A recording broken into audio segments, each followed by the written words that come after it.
Okay, I think we're all set and we're going to get started.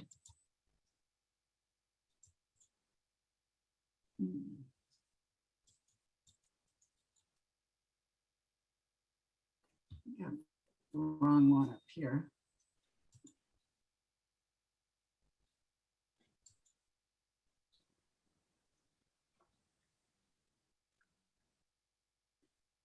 Okay, welcome everyone. This is today is October 5th, 2021. The time now is 6:08. And we are going to have a Community Preservation Committee annual hearing. And okay, can everyone see this or not? And I'm sorry that this is like, I don't know what happened here, like why this is going on. All right, here we go.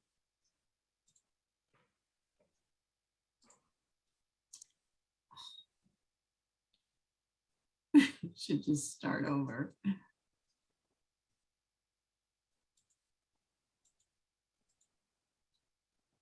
Sorry about that, everyone.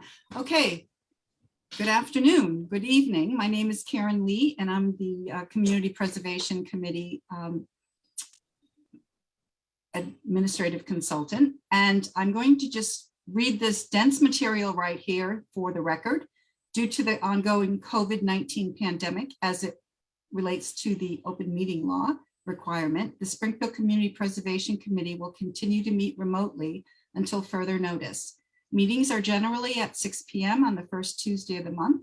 The meetings and agenda are all available on the meeting portal of the city website. This meeting will be recorded and available for viewing on facebook.com/Springfield Community Preservation Committee. Focus Springfield will rebroadcast this public meeting on channel 17 of the Comcast network until October 31st. The schedule is available on your channel lineup or the Focus Springfield website. Live comments are limited to 5 minutes tonight. Register to make a comment, and anyone that has registered, we have your name. If you'd like to make a comment and we don't call your name, please just send me a message in the chat. Or if you would like to have your comment read into the record rather than speak it yourself. Public comments will be open until October 31st and can be mailed to Community Preservation Committee, City Hall, room 412, 36 Court Street, Springfield 01103, or email to cpc@springfieldcityhall.com. Our phone number is 413-530-1268. In accordance with the CPA statute, a committee shall hold one or more public informational hearings on the needs, possibilities, and resources of the city regarding community preservation funds. The public feedback is incorporated into a community preservation plan and updated every year. Notice of a public hearing shall be posted publicly and published for each of 2 weeks preceding a hearing in a newspaper or general circulation in the city or town. Notice of tonight's hearing was placed in the Republican newspaper for 2 consecutive weeks. In addition, an email was sent to approximately 500 people on our mailing list, and a copy of the flyer mailed to the neighborhood civic groups and posted on the city bulletin board. Press releases were sent to Mass Live, African American Point of View, The Reminder, El Pueblo, and boosted on the committee's Facebook page. So that's done. Each community that adopts CPA is required to establish a community preservation committee to administer the program.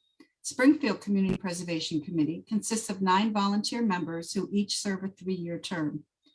3 are from neighborhood representatives appointed by the City Council President, and 1 member each from the list here. Our chair is Robert McCarroll from the Springfield Preservation Trust, Inc., David Finn, Historical Commission, Gloria DiFilippo, Planning Board, Juanita Martinez, Conservation Commission, Clinton Harris, Park Board, Willie Thomas, Housing Authority, Ralph Slate, who is the Vice Chair, Neighborhood Representative, Lamar Cook, Neighborhood Representative, and we are missing one that I can't see.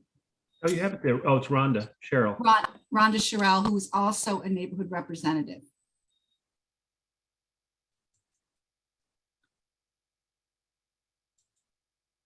What is the Community Preservation Act? It's a CPA legislation, Massachusetts state law, passed in 2000, enables cities and towns in Massachusetts to raise funds and create a local dedicated fund to preserve open space, preserve historic sites and resources, create community housing, develop outdoor recreation facilities. Springfield voters adopted CPA in November 2016, and the ballot initiative passed in 63 of 64 precincts. As of May 2021, there are 187 Massachusetts cities and towns that have adopted CPA. The function of the Community Preservation Committee. The 9 members who were just introduced to invites input from the city board, commissions, and holds an annual meeting for public good or public input. Once the community needs are assessed, the committee creates community preservation plan that will establish the priorities and guidelines for funding in the next cycle. The annual budget is then prepared based on the estimated local surcharge and revenue, plus the estimated trust fund distribution and interest. The budget is presented to the City Council for approval and allocation of funds for the annual CPA revenue. Applications are then solicited and reviewed. Following a competitive application process, the committee invites applicants to an interview, and the public is welcome to attend any of those meetings. Once all interviews have been held, the committee deliberates and votes on which projects to present to the City Council or to recommend to the City Council. And then the City Council approves or rejects or reduces the funding recommendations. And we are just actually going through that process now, and almost all of this year's projects have been approved so far. The first CPA projects were in 2018. And since then, I can't read the bottom of the screen here because of this menu bar. So 51 projects were funded, it said. Thank you very much. 5 are waiting for approval. Thank you. Okay, and so where does the funding come from? It comes from local surcharges of 1.5%, a surcharge on your property tax, the state match for the Preservation Trust Fund, and interest. And available next year for FY22 is, I can't read it again, about 2.1 million. Oh, 2166450. So $2,166,450. Okay, so that is for next year's budget, and that could change depending on what the state match will be, if what the interest is. So it can vary, you know, a little bit. But one thing I want to say is that CPA funding, unlike a municipal budget that is top down, funding comes from the bottom up, from the community to choose the projects. So that is one great thing about the program.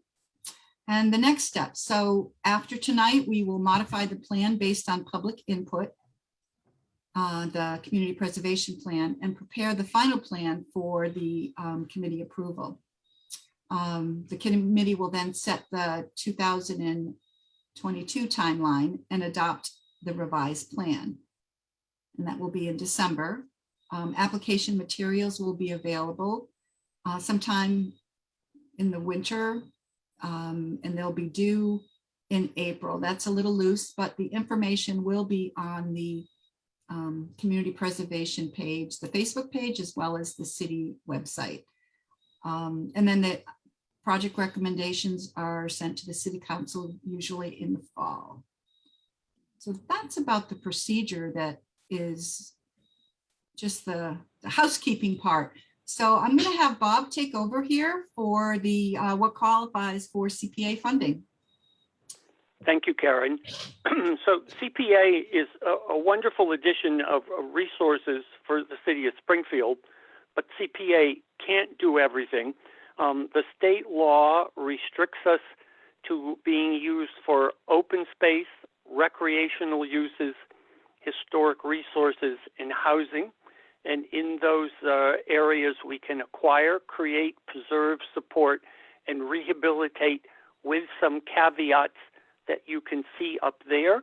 But I'm not going to go into them tonight in depth because you're really not here to put in proposable requests. But just be aware that if you're here to complain about potholes or you want more police officers on the street, CPA can't help you with those things outside of these 4 areas. Next slide, Karen. So under open space, we can acquire, create, and preserve, and we can rehabilitate or restore open space that was already acquired or created with CPA funds. But the state law that governs CPA has some very specific definition.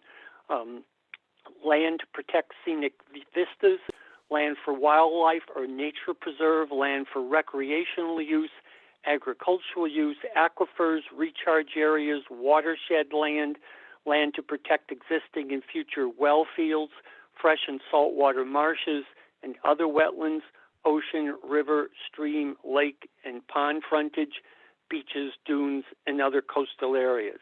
So this is sort of what the state has in mind when it uses in the law the term open space. Next, please.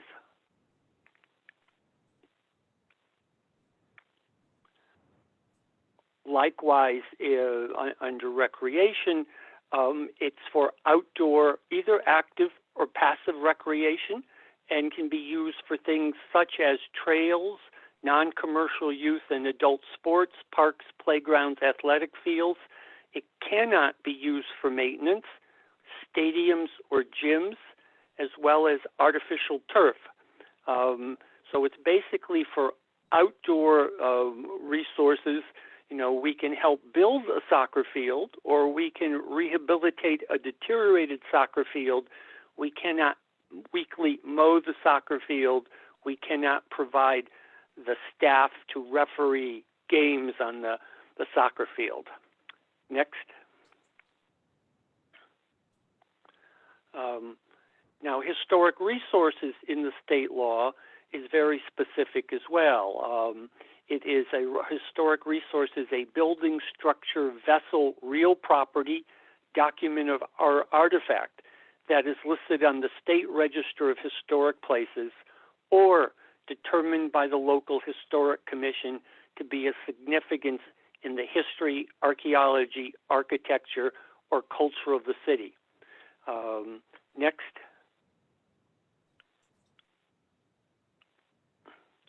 And then community housing is something that, once again, the state has a specific definition for, and it's basically for households that make less than 100% of the area median income as determined annually by HUD every year.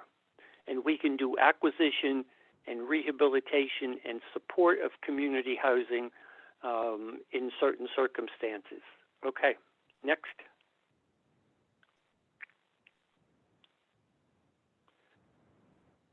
So part of what we have to do, and what this hearing is part of it, is to do a plan that reflects the needs, possibilities, and resources in regard to community preservation. And we want to create clear criteria that forms the basis of the evaluation, to establish a process and the timeline, to provide application forms and background, to inform both applicants and the public of our goals, to provide City Council with the background needed, and to articulate an understanding. Next.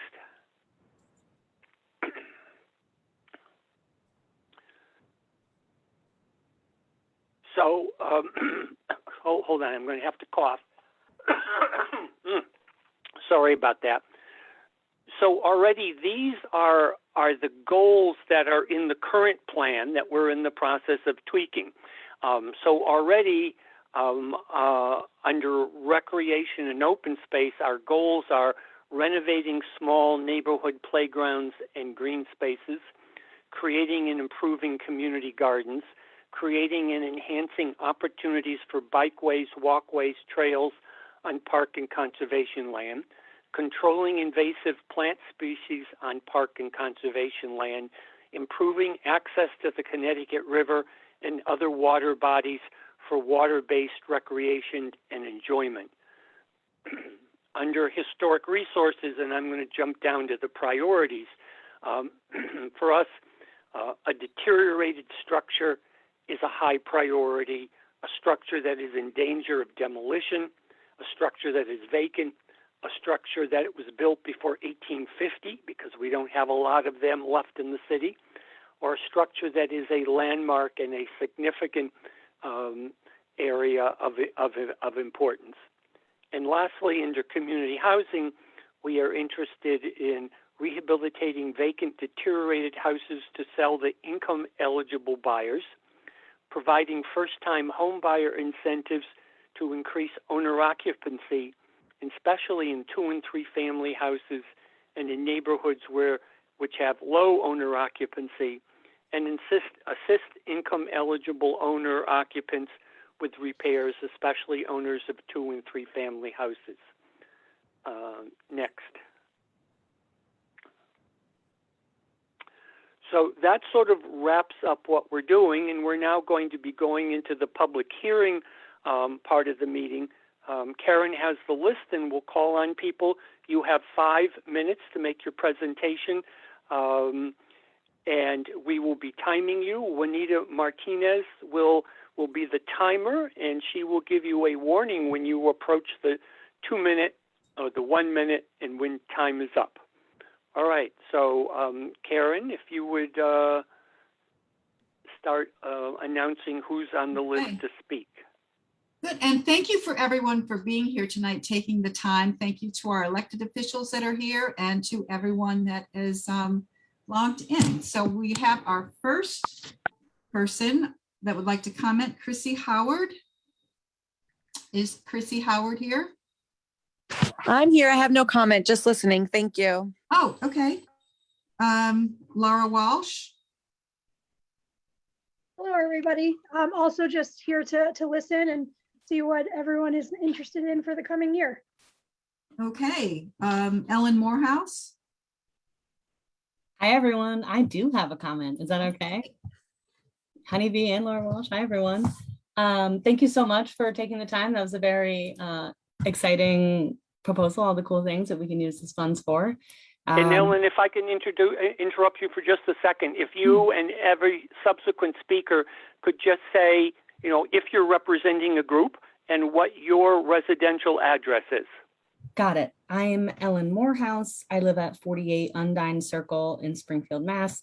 I'm just a resident tonight, just a neighbor wearing a neighborly hat. I'm in a butter on Lake Massasoit, which is also sometimes called Watershops Ponds, currently drained. And we just worked with Tim Allen and a bunch of other great city officials to do a really cool community cleanup. But that was just a short-term initiative, a sort of a short-term effort to get some of the trash out. Tina Quagliato and some of the other city officials have been really great at helping to make a plan for bulk trash removal as the work continues. But I'm here to make the case for more long-term initiatives to support the health and body of one of the biggest bodies of water in the city of Springfield. So, you know, maybe some of you know what's going on with the lake, but they're actually repairing the dam at the other end. The city's work is on track to be completed by next April, and it will be refilled with however much water we get next spring. So like I said, you know, short-term efforts underway by the water. It's actually just a bunch of neighbors coming together to organize, to clean up trash. And we've got some wind in our sails here while the water's gone. So we're trying to do what we can to work with the city for some more long-term stuff. So Director Sullivan, Patrick Sullivan, the city's park director, has plans to go pesticide-free on city properties and parks, you know, currently 50% on city property. That's what he said. We want to get him to 100. Because one of the factors that turns the water green is ultimately pesticides, and there's no rules. You know, and I'm no Pollyanna, like not everyone will follow all the rules, but if one doesn't even exist, then there, you know, there's no stake in the ground. So I actually wrote a little bit of a plan that we submitted to the city that had a couple different initiatives on it, everything from trash mitigation to increased signage around the water, in English and Spanish, no trash, no basura, and throughout the course of this project, I learned that Water Shops is actually just made for city water runoff to protect suburbia. But ultimately, what are we doing to treat that water? I learned that there's like 41 runoff pipes that go straight from the street into the water, and they're all still lead pipes. So not tomorrow, but maybe what is our 5 or 10-year plan here to maybe replace them or filter trash or something like that. So I'm not sure what CPA funds could be used for in terms of the water. The open space really appealed to me in the beginning, but I'd be interested in working with anyone more long-term to make a plan for the water. It could be great for recreation, Springfield College. Right now, there's a ton of vegetation. 2 minutes. Thank you, Juanita. And we've been talking with Tim Allen about, what to do with that vegetation, short of getting machinery in there, which the city can't. We're just going to let it die over the winter. So what does that look like in terms of the algae and other things impacting the health and safety of the water next spring? So I'm looking at initiatives to test and treat the water, partnerships with local colleges, biology students. So a baseline of the health of the water, and then ultimately a long-term plan to improve the body of water. And we could do so much on that. We could do recreation, we could get some water aeration and some lights behind Springfield College, trash pickup. There's just so many exciting things. So I'll just share my screen here for a moment if anyone's interested. I actually don't know if I can as a guest. I take that back. But Karen, I do have a little bit of a city memo I put together. Be glad to share Okay, 1 minute. some ideas for what we could maybe do with some of this funding. I think almost done. Oh, Karen, if you're talking, you're muted. I'm sorry. Yes, I was just seeing if I could give you quick permission to do that, but it doesn't look like I can, Ellen, so I apologize. Oh, you know what? Did it just let me? You Yes, just it let me. did. Can you see Okay. this? All right. Ignore all my work tabs. Oh my goodness, it's been a long day. But I did, GZA is the contractor of the body of water. They've been great. They really have, the city has been meeting with us. There's great support for this project. So this is literally like an interactive menu. You can click on any one of these and they'll bring you to this part of the proposal. But, I tried to include ideas in here like capturing trash. And I know each of these would be a larger logistical hurdle with DPW, more of a long-term plan, but, everything from signage to actually painting the grates that dump right into the water.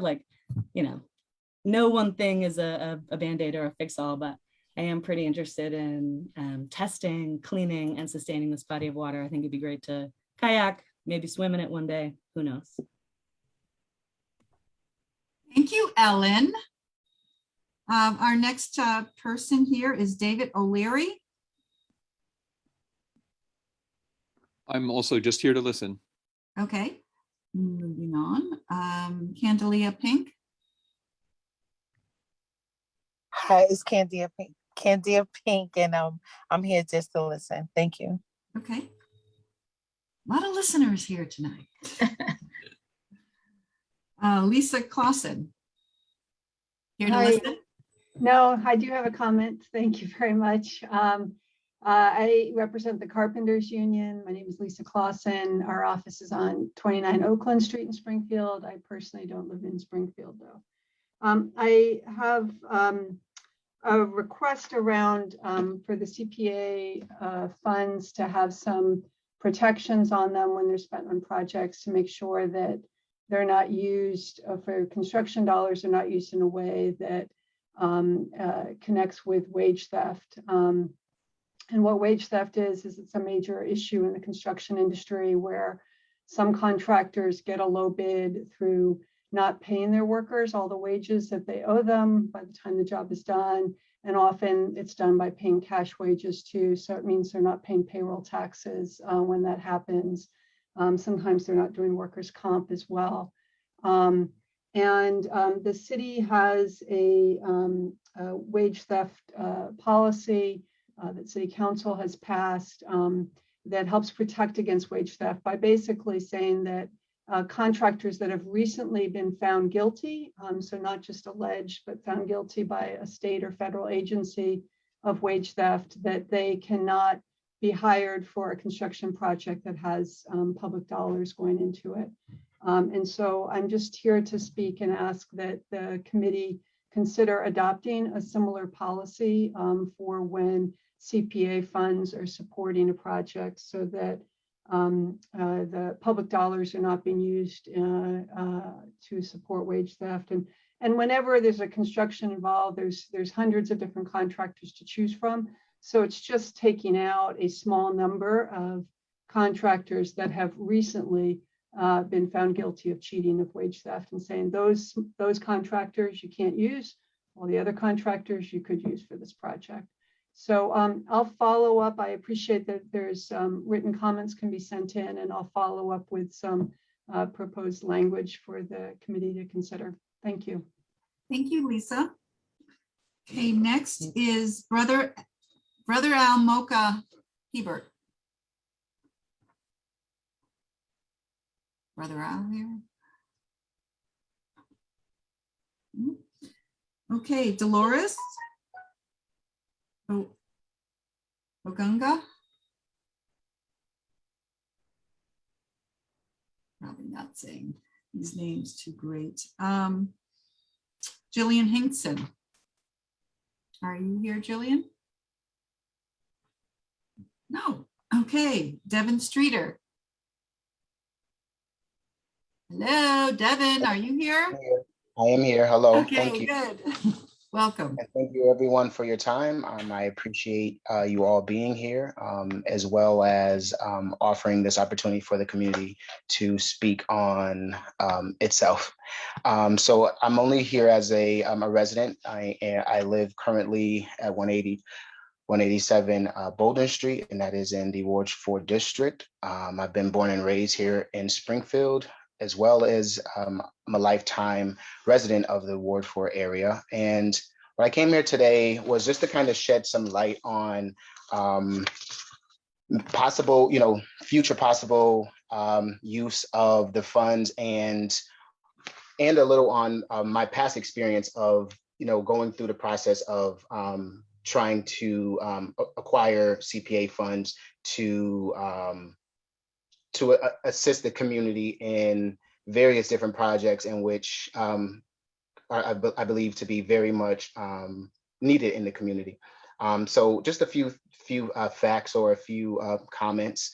So I recently applied for the CPA funding to restore a park in the Ward 4 area, Acorn Street Park. I'm not sure how many people are aware that there is a open green space that is directly next to the Boys and Girls Club Family Center on Acorn Street, as well as adjacent to the athletic fields at of American International College, AIC. And unfortunately, my application was not chosen, which is okay to an extent. There were other great projects that were chosen, but my comments are more to why a project such as mine wasn't chosen versus the other projects. So just a few comments. So the park has actually been, and it's a city park, it has been in ruins for more than 15 years, maybe even 30 years.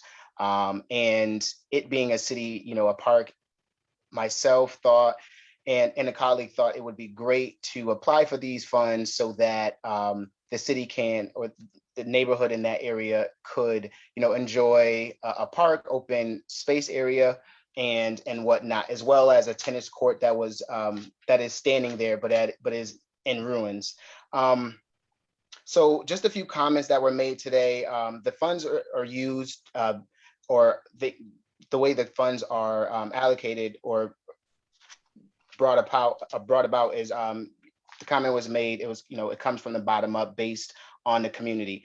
So before applying for this this application or for these funds, I set out a petition to actually get the neighborhood and the residents in the neighborhood involved in what was going on into this project. We received over 500. We received over 500 signatures, and for the community who wanted to see this park restored. What was unfortunate, out of all the projects that were restored, $1.6 million went to the park department. And, I found that to be kind of just a little obscure to that, to know that all that money went to the park department. Acorn Street is an open space, recreational, and historic, so it's placed near public housing as well as homeowners. So in hindsight, the restoration of the Acorn Street Park would have been ideal for the project to be funded.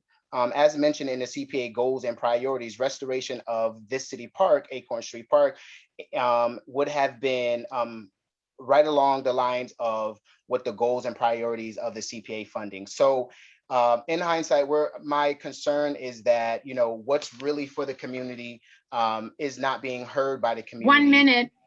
And in future plans, we would hope that the community's voice and their opinions will be taken more into consideration when it comes to, applying funds to projects that actually have not only community involvement, but as well as that would be more recreational for youth, more recreational for elderly, and just, a nice space that is not an eyesore for more than 30 years. Thank you.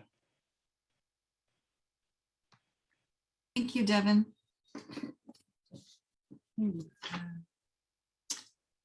Christopher McCoy. Are you on? There's a couple numbers here without names. No, not Chris. Jasper McCoy. There he is. Hi, I'm Welcome, here. Jasper. So I'm Jasper McCoy. I am born and raised in Springfield, Mass. I'm currently representing myself as a resident. I live at 63 Palmer Ave, but I also work for Home City Development, which is affordable housing nonprofit developer here in the city of Springfield. And what I wanted to talk about, and I wanted to urge for the CPA funding, was for housing here in the city. You guys do a great job at making sure that projects for open space, historic, and recreational are supported. But I feel honestly, as a resident and a homeowner here in Springfield, Mass, during the COVID pandemic, we were exasperated with rent, with mortgage payments that weren't being able to be paid based on the fact people were furloughed off their positions from their jobs and also had unemployment benefits that they had to collect.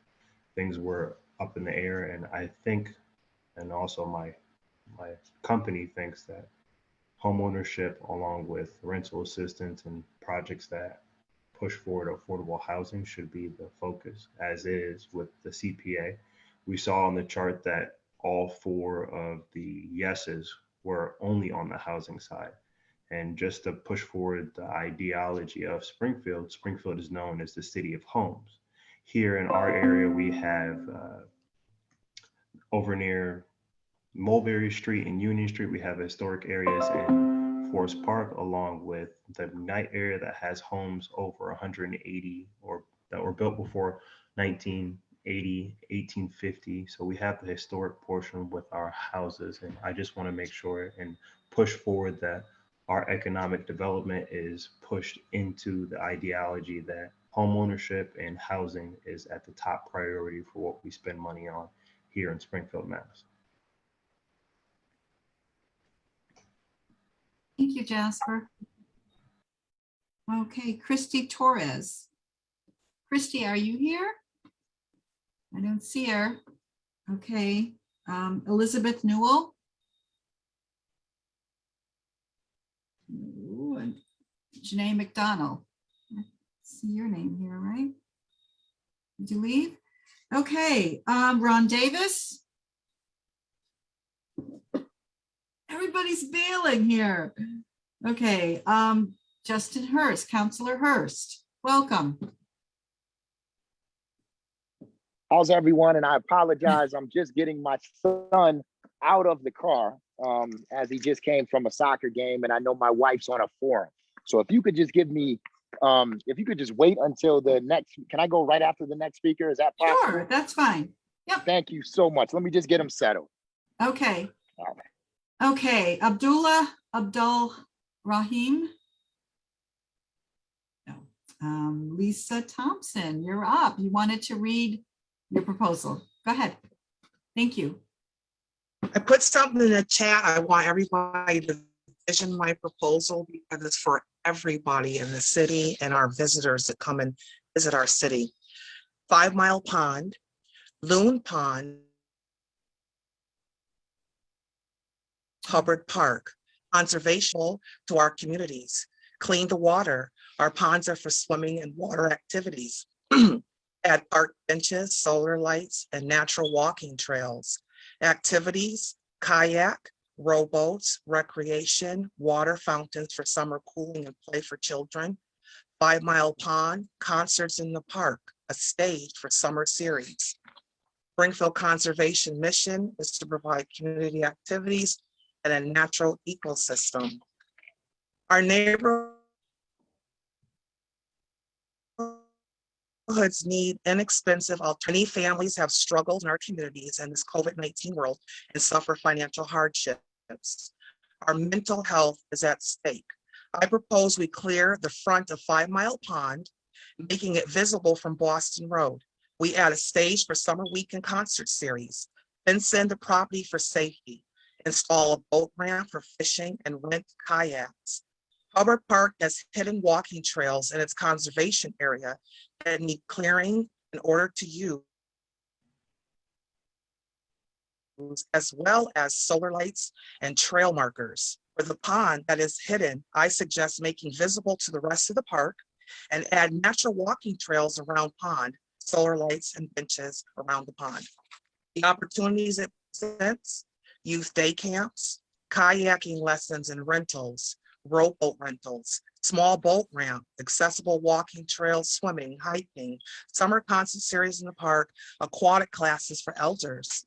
Goals and objectives: to improve the overall aesthetics of the parks and provide more choices for outdoor interaction in our city, to improve our citizens' quality of life in the neighborhoods, provide low-income households with outdoor activities and adventures in their neighborhood, to provide a location in nature for our elders, citizens to fish and exercise, to provide a safe and clean swimming experience, to provide a place for nature and people to coexist together in a clean ecosystem, provide employment opportunities for seasonal lifeguards, community outreach, day camp, swim class, fish and kayak classes, trail guides, resources requires no park department, technology in the city and private, finances from ARPA, products, rowboats, life jackets and kayaks, services, fishing, seasonal camps, and mental well-being. So I propose that we do this, and I feel that it'll be putting our parks in competition with neighboring towns. 2 minutes. I spoke to many of the citizens as I walk and talk to them. So, and many of them agree that they would like to be able to go outside and walk in these conservation trails that are hidden. Many agree that the finances don't allow them to always take weekend trips or week trips like many families are able to, or go to Six Flags with 4 or more children. So I propose a park entrance, 5 Mile Pond, free to homes surrounding the waterways, entrance only. I spoke to the people that live around 5 Mile Pond, many of the families, like major family around there, the Passios who are in real estate here, and they said they would love to have summer concert series as long as the homes that are surrounding 5 Mile Pond were able to enter on the weekend free.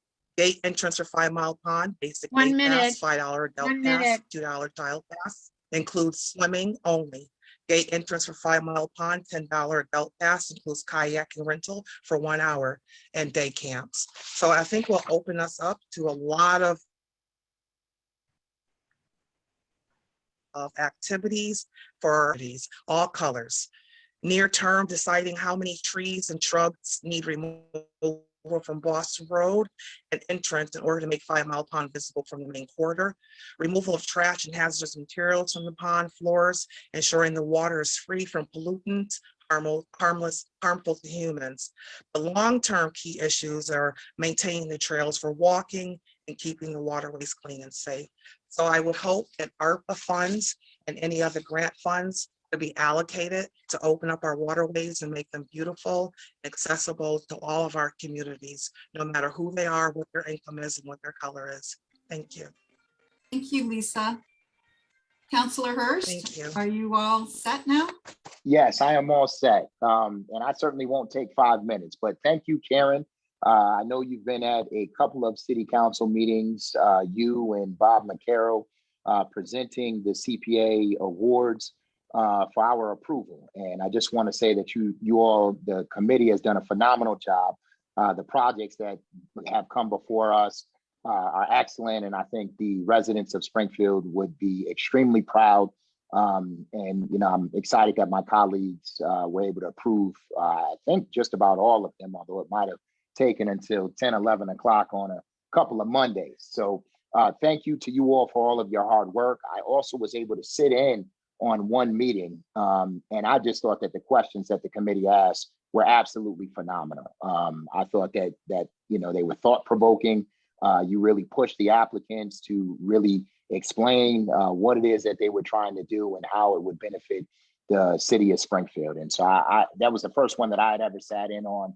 And I was absolutely floored. And I just love the fact that there was so much participation from the community.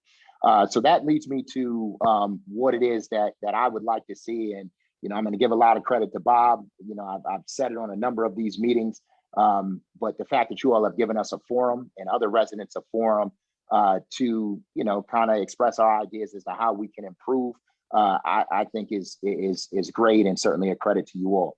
So the one thing that I would like to see is for these ideas to originate from the community up. One of the things that I was a little disappointed with is that I saw a lot of projects from department heads that were originating from department heads. And for me, when we're talking about spending taxpayer dollars, it seems to me that the ideas should come from a coordinated effort with the community, neighborhood councils, and civic associations. And so my thought is that if you have department heads that have a project, they ought to partner or get the support of, you know, I don't know, a certain number of residents in order to move these projects forward. And so to the extent that we can get around one or two department heads presenting a number of projects that probably should be funded through the general fund, as opposed to CPC funding or CPA funding, you know, it just seems to me that ought to be the better alternative.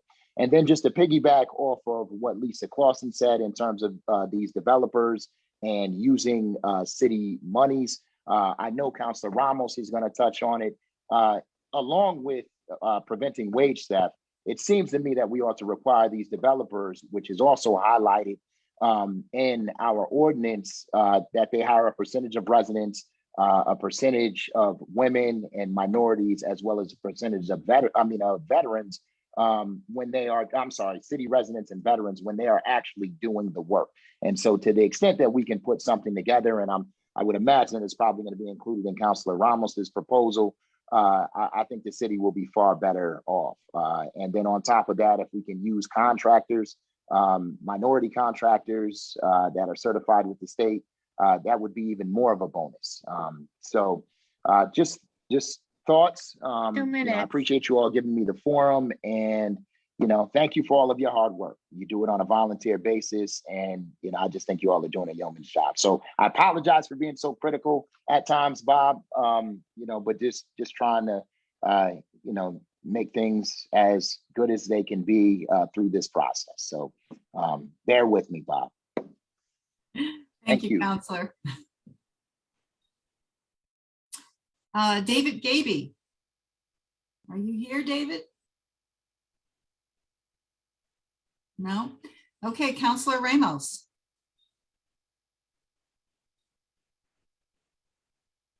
Thank you and good evening, everyone.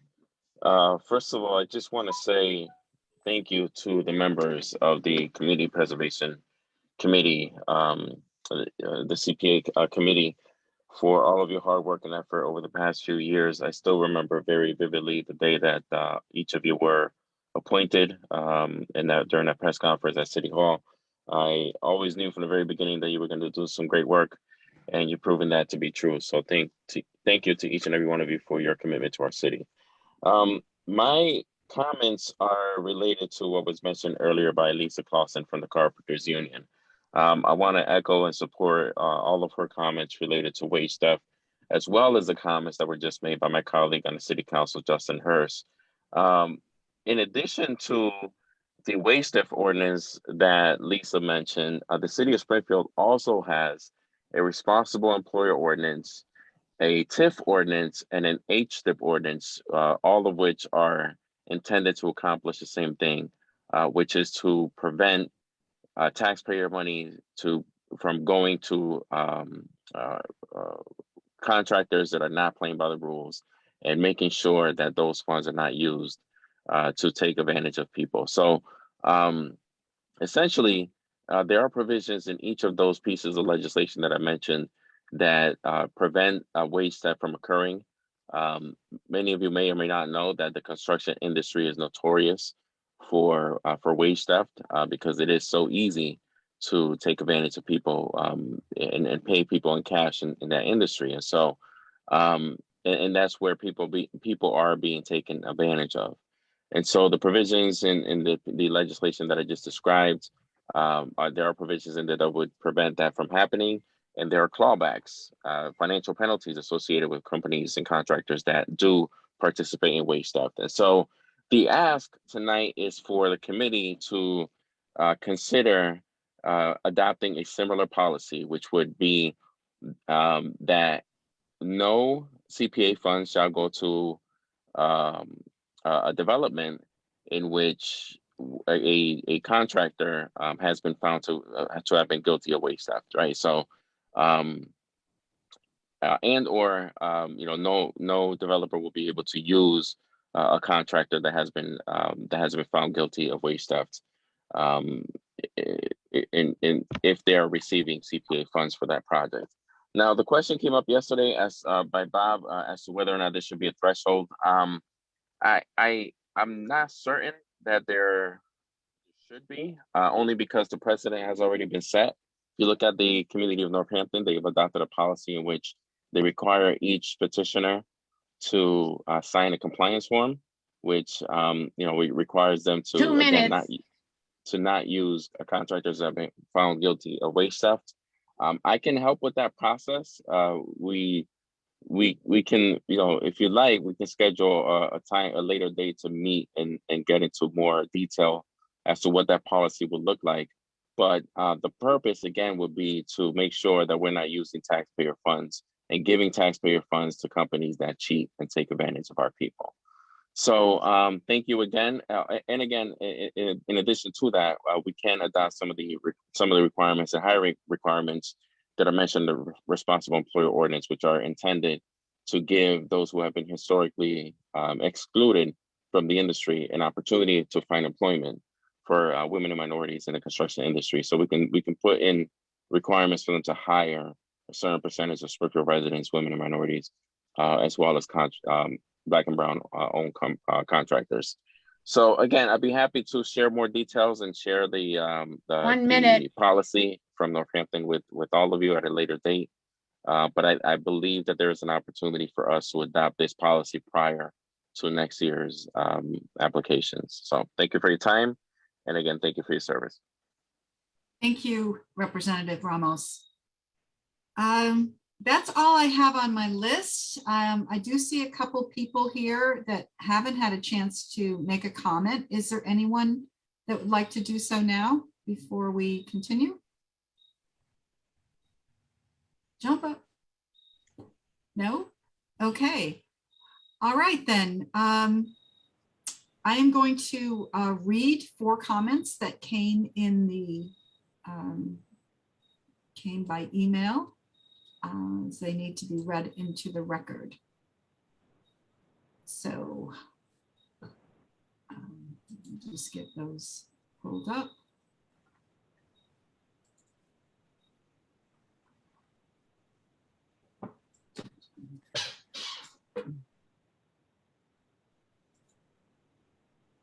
Okay, annual public hearing comments. This one is from Steve O'Neill.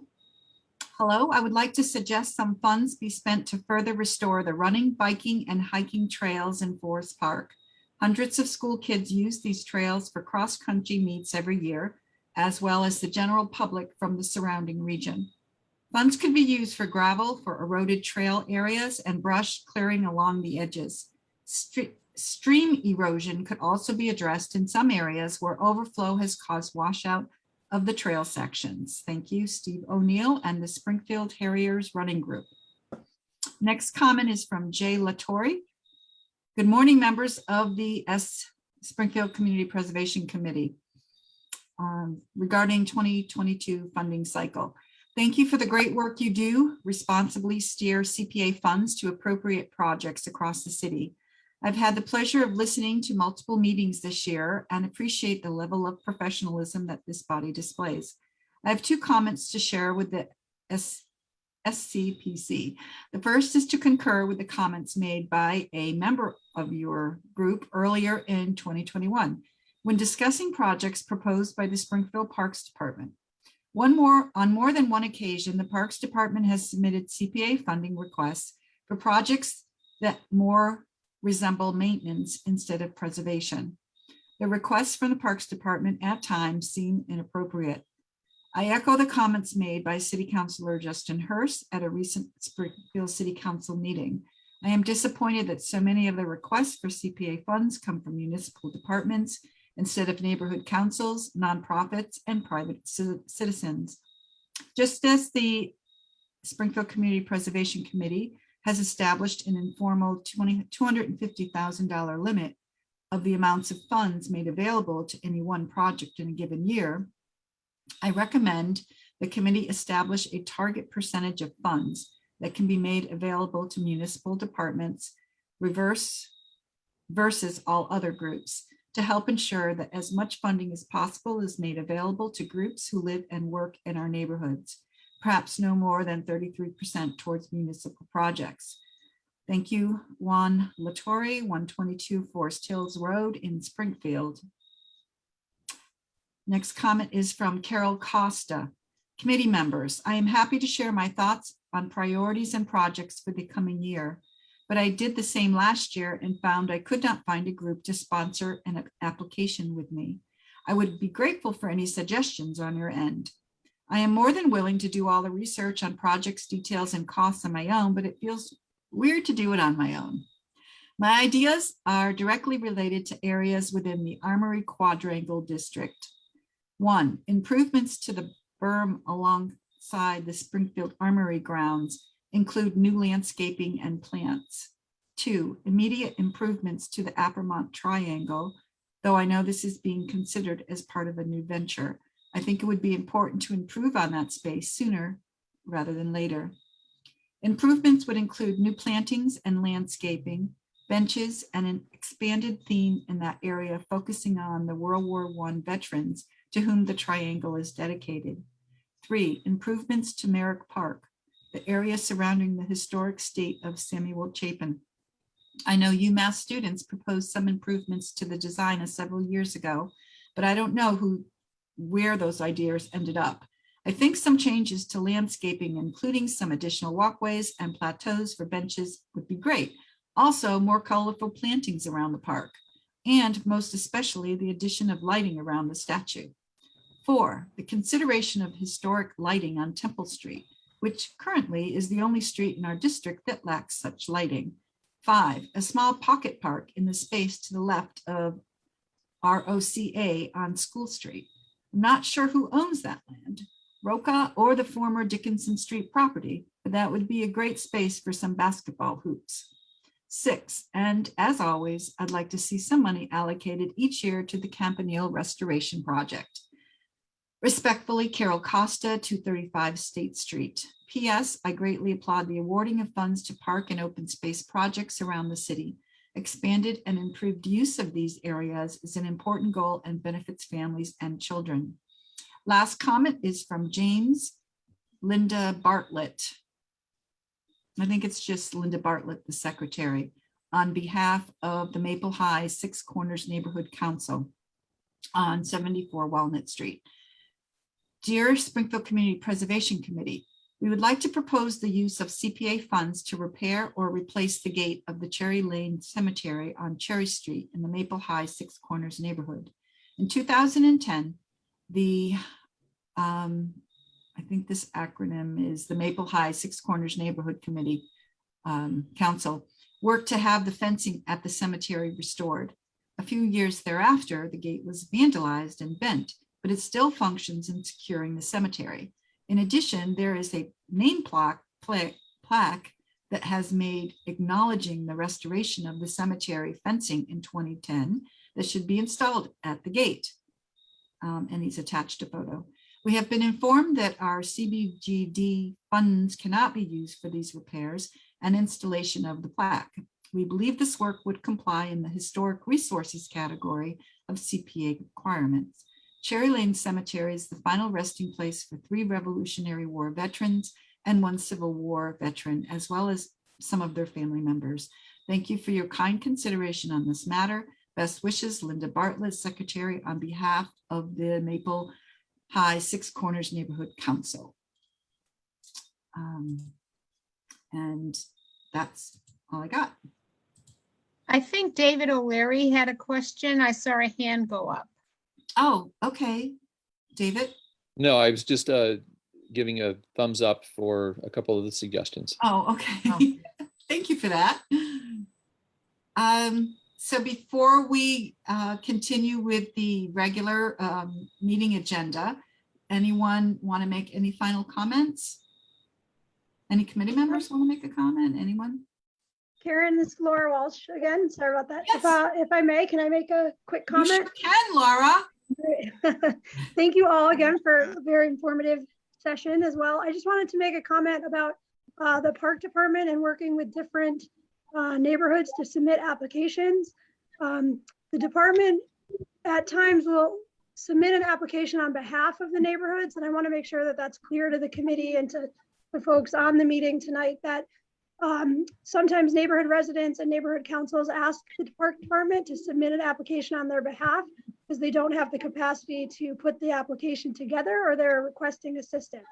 So if there's ever an opportunity for that, please email the park department to have that your project submitted by us. That's a lot of times why there are so many applications from the park department.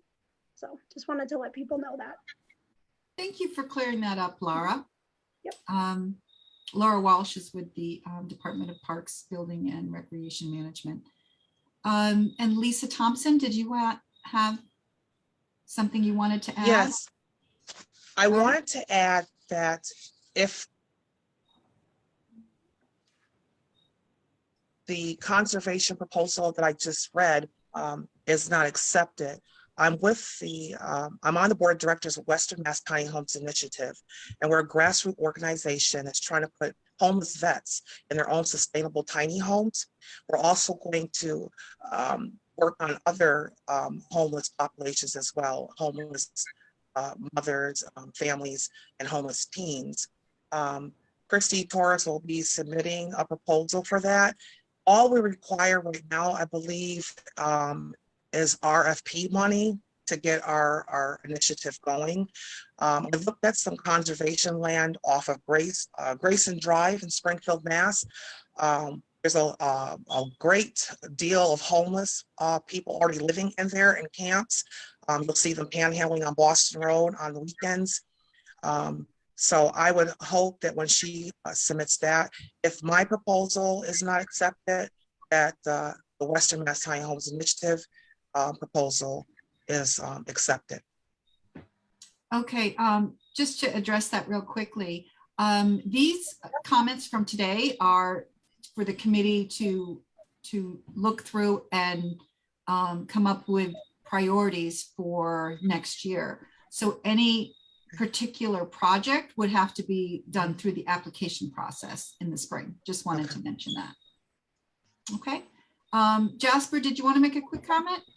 Yeah, I just wanted to add on and make sure that I made this clear. I dropped the link into the chat so people could access it, but the UMass Donahue Institute came up with a report in March of this year based on the Greater Springfield Regional Housing Analysis, and they basically described what my comments were today about how we need more substantial housing here, how the housing stock in the Greater Springfield area is dilapidated, and we don't have good housing or new construction that has happened in the last 15 to 20 years. So when you get a chance, either you can Google it on your own and look at the entire report. It's not that long, but it does have very staggering facts about what our home ownership rates are, what the conditions of the housing is in comparison to different neighborhoods, as well as who owns what and where at what percentage. And it's very, very enlightening.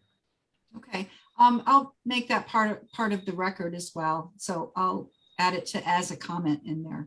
Okay. Okay, so you're welcome to stay for the regular meeting. But I think we could just go ahead and get started. Bob, do you want to start, or is there anything you want to add? Okay. Well, thank you everyone for taking the time to attend tonight.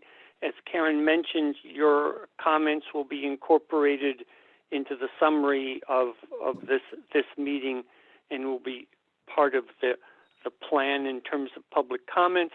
The committee will be discussing at its November and December meetings how much we are indeed going to tweak the plan. And to our city councilors, I will be putting on the agenda for our discussion the wage theft and REO issues that you have raised.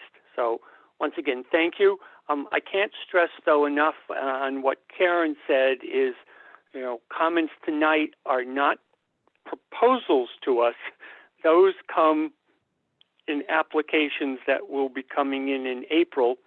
And if you are proposing it that it's on some type of city-controlled land, you should be at least talking to whatever is the department that controls that land to get them on board with your proposal. So, well, thank you so much, and we'll now go into the regular monthly meeting of the committee. So I think the first item on the agenda is the adoption of our September minutes. All right, I'm going to just leave this up for a minute, just so everyone can see what the agenda is, and I'm going to pull it down. Okay. All right. Make a motion to approve the minutes from the September meeting. I'll second that. All right. So a motion, we will go and do a vote on that. It will be a roll call vote. So David Finn. Yes. Clinton Harris. Yes. Rhonda Sherrill. Yes, okay. Juanita Martinez. Yes. Ralph Slate. Yes. Willie Thomas.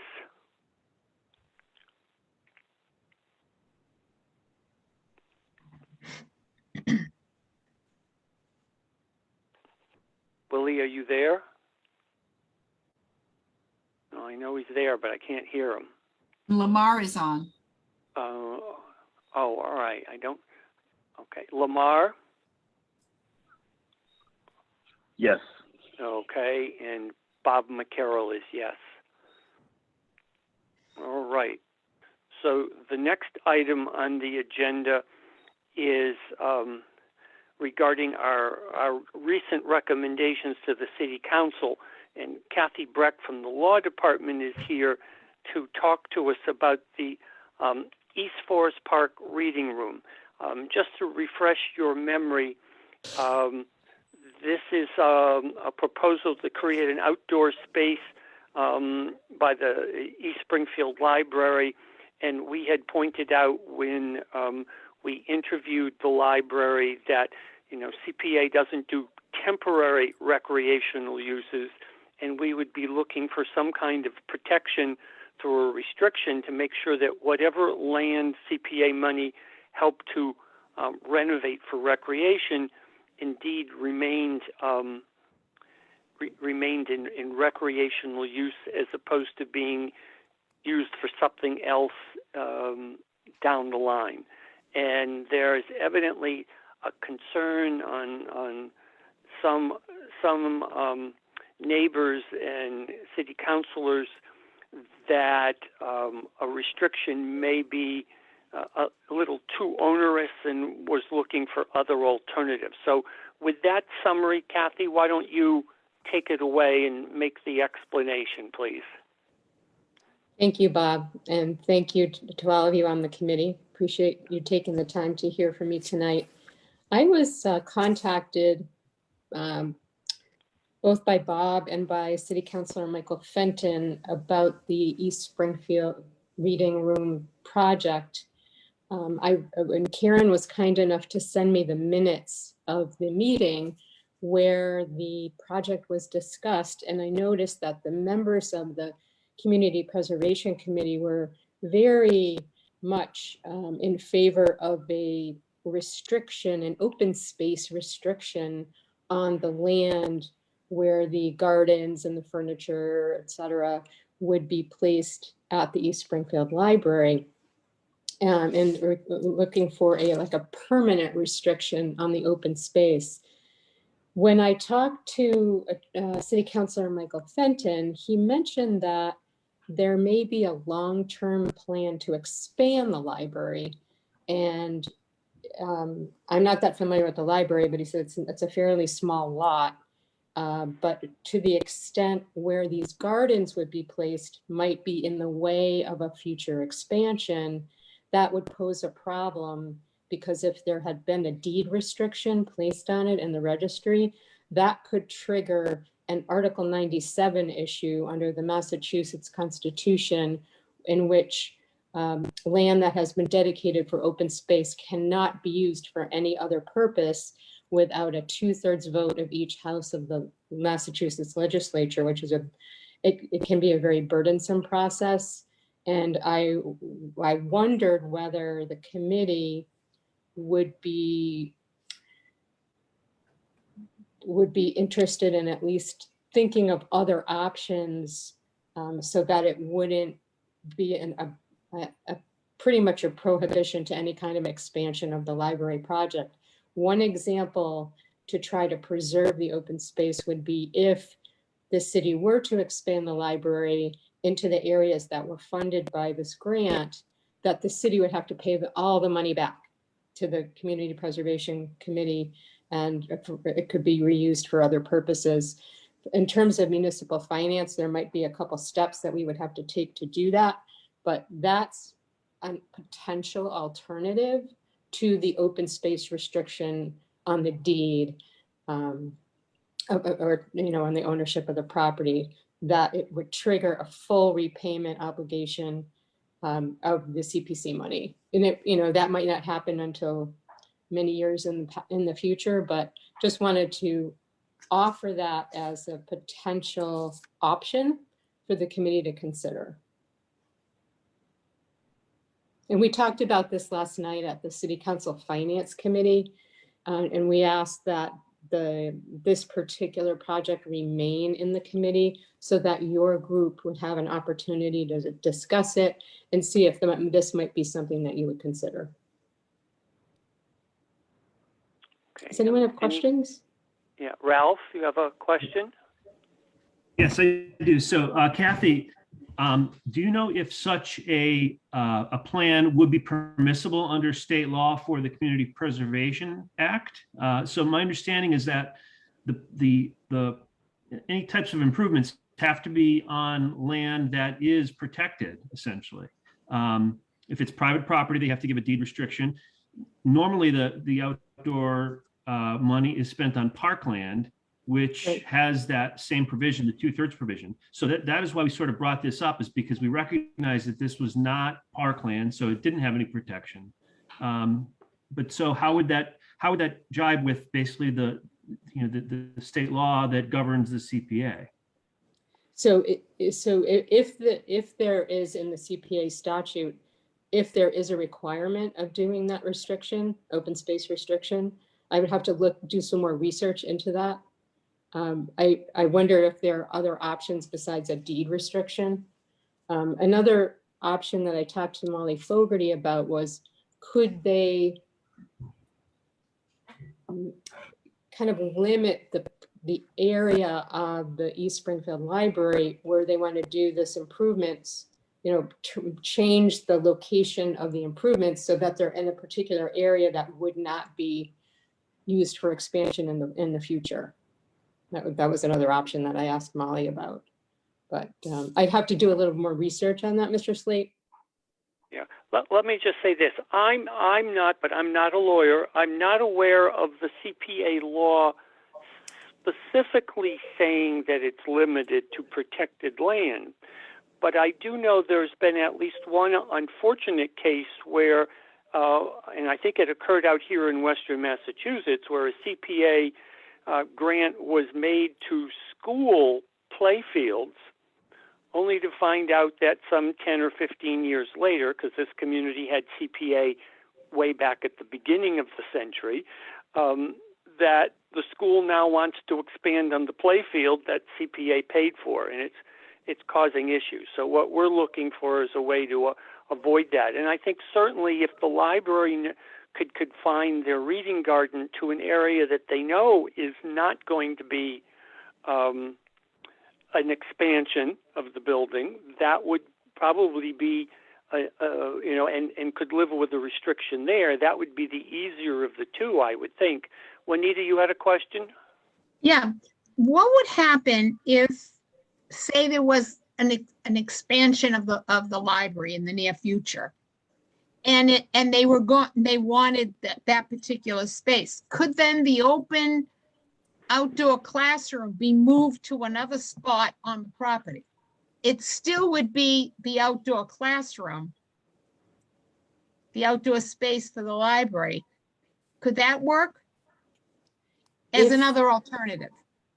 If the property went forward with a restriction, a recorded restriction in the registry, that land, every part of it that was improved by the grant, once that restriction is on it, it cannot come off without a 2/3 vote of the legislature. So I like your idea. It's creative, but to the extent any part of the property is restricted, that portion of the property could not be used for any other use without that vote. Kathy, to play off of Juanita's idea, could there be, let's call it an interdepartmental memorandum of understanding between the library and between the CPC that says, if at any point you're going to be building or developing on this land, you indeed agree that you will replace it on your own property. So it's not So you mean that would be in the restriction? Well, it's not a restriction. It's sort of an I call it an interdepartment. Could it be added to the restriction? So the restriction says that this has to remain but if in the future the library needs to expand on that area, it can be placed in another part of the property. So it would already be written into the restriction. I don't know if that would work. I've never seen anything quite like that.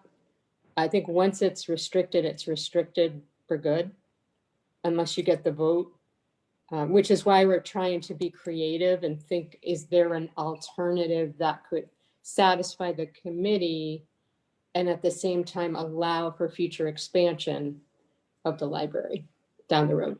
Kathy, could I just ask you, when you say the legislation by 2/3, are you talking about state? Yeah, the general court. So something that happens in Springfield, in order to overturn that restriction, it would have to go to the State House. Is that? Right. 2/3 vote of the State House of Representatives and 2/3 change this little vote of the library State Senate. restriction. So, Okay, so thank for you. example, when the DeBerry School playground was Exactly. going to now be built on for a school, the city had to go to the state, and not only is it you need the vote of the two legislative bodies, you need to replace the parkland with new parkland, which is why the Bolden playfield has been created by the city. It's to replace what they're taking away on DeBerry. Rhonda had her hand up. Rhonda, you have a question? Yes, I was just saying, if we already know that Michael Fenton, I think she said, already said they're going to be expanding the library, it would make more sense to go straight to them and see what they're willing to look, where they're going to perimeter, put the perimeter of their expansion. I don't know that they have a definite timetable for expansion, but they wanted to have the flexibility of being able to do that down the road and not Right. permanently restrict it from ever happening. Right. So I Yeah. mean, I think they would have some type of idea or plan or some kind of site plan in place, though. Yeah, I was talking with Molly Fogarty the other day, and she said the state, I think it's Board of Library Commissioners, I might be getting the name wrong, that they have rounds of funding for new libraries or improving libraries, and it's very hard to get on that list. And she didn't anticipate that Springfield would really get a chance to get that money for quite some time, but she certainly hopes potentially down the road we could get some of that money. But they have a very small pot of money for every city in town that wants a new library or an improved library. It's a very competitive.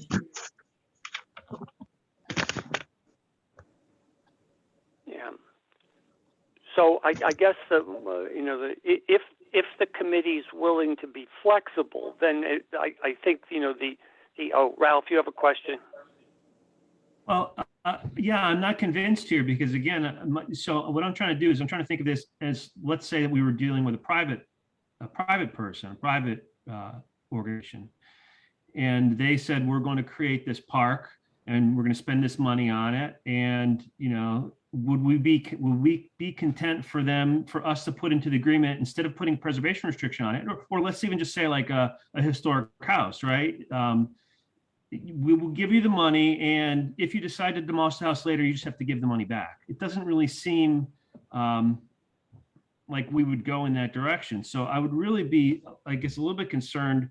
I'd really like to know more about how this would interact with the CPA law, which really does seem to have a lot of language about permanent restrictions in it. I'm a little worried that we're going to be going afoul of that law if we grant temporary restrictions for use of the money, even if the money is somehow paid back at a later time.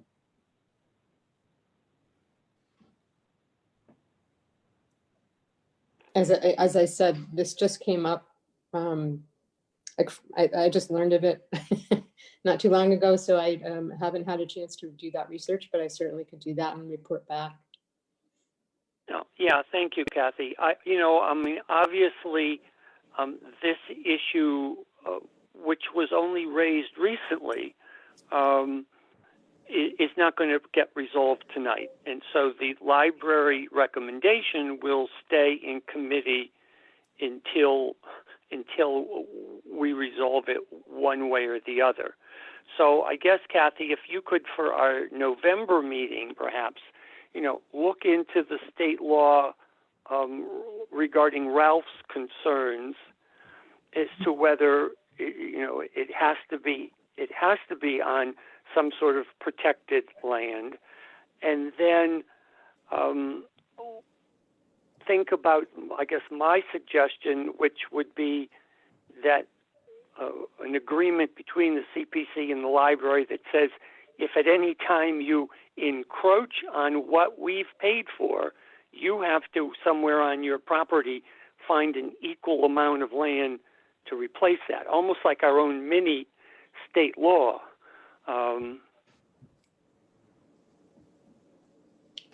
Okay. Yep. And then, of course, the other option is the issue of repayment if indeed that encroachment occurs. Okay, very good. Yeah, I mean, what's unfortunate is when we raised the issue with the library during their interviews back in the spring, this was not mentioned as an issue. And after we voted for the award, I had Karen double check, and this was not raised as an issue. So it's now here, and we have to deal with it. I said, are we, what we're doing is we're effectively putting a restriction on the city to not be able to ever dispose of that library because there's a open space restriction on it, essentially. Correct. But I guess what I'm saying is that when I raised the issue with the library, at no time did they say that to me. And it wasn't until their neighborhood council reached out to me to just kind of give me an idea of their future plans for it. So then it kind of all snowballed from there. Okay. So obviously there will be no action tonight. We'll wait to hear back from Kathy at our November meeting. So thank you, Kathy. Thanks, everybody. Appreciate it. All right. Take care. Have a good night. You too.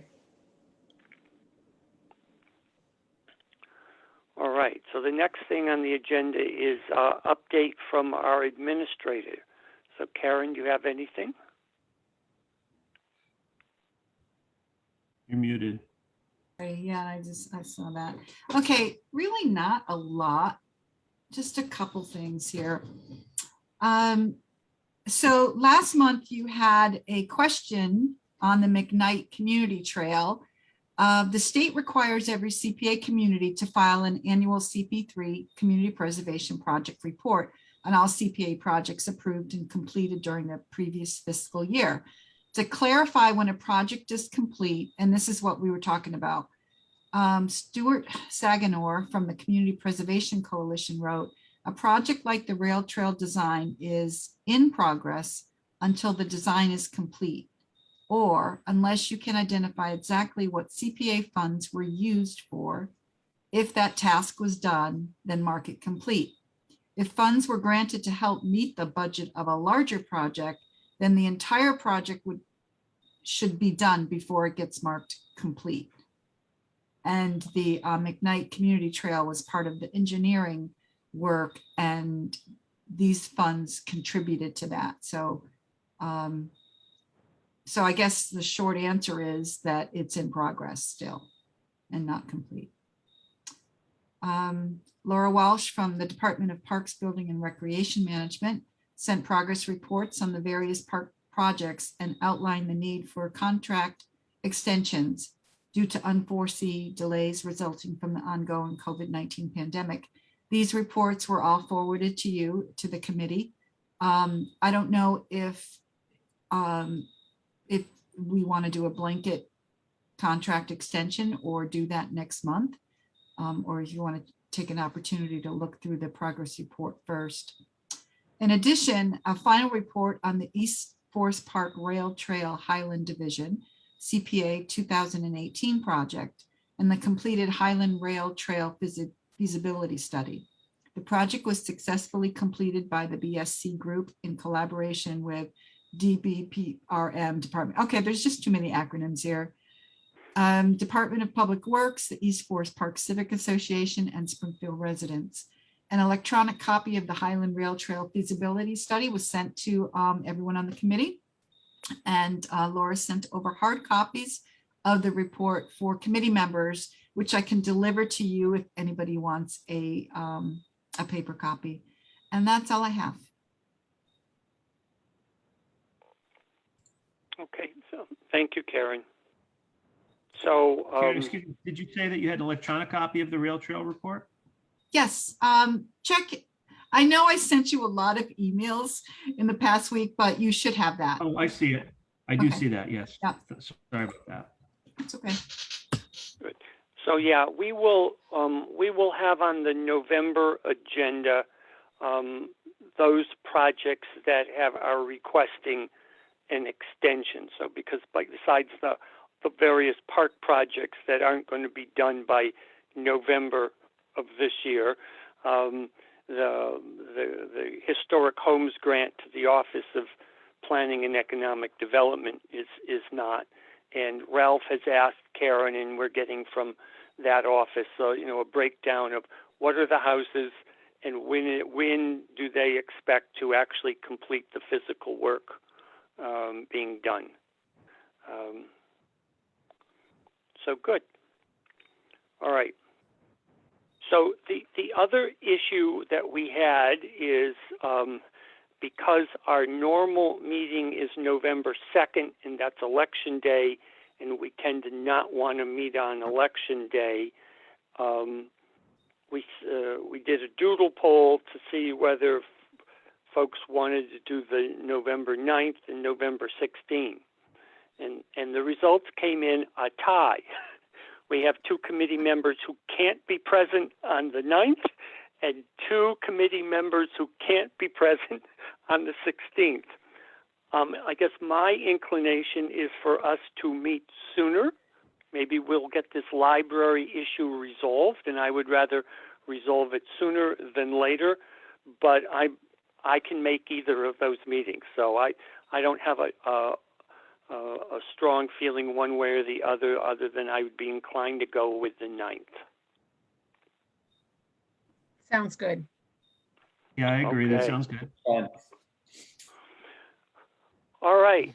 Well, thank you so much, everyone, for being here. Rhonda, you have your hand up. Is that left from last time? And You're now muted. muted. Yeah.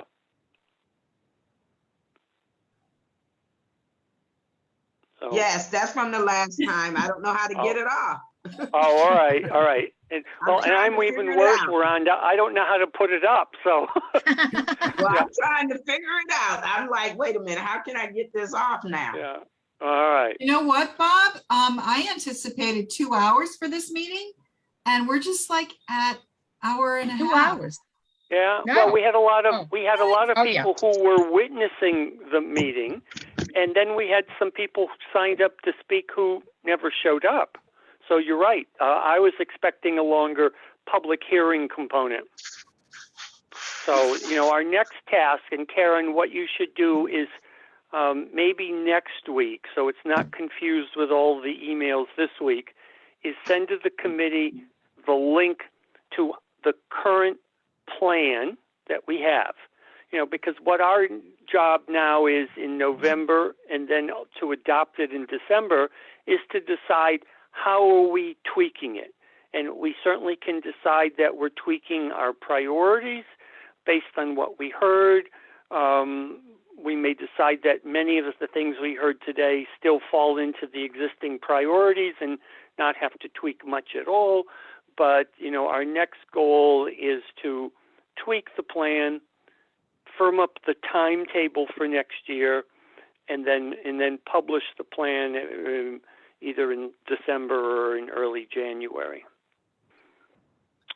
All right. So with that, I'll entertain a motion to adjourn. I'll make a motion, we adjourn. All right. Any seconds? I think Yeah, that was Ralph with his thumbs up. Yeah, and Clinton was saying it as well. So all hands up, I guess, for adjournment. All right. And Willie, I don't know, are you in favor of adjourning? So the majority is. So thank you so much for coming, and thank you for the public that hung in through both portions of this meeting. All right. Take care, everyone. Thank you. Bye-bye. Thank you. Bye, everybody.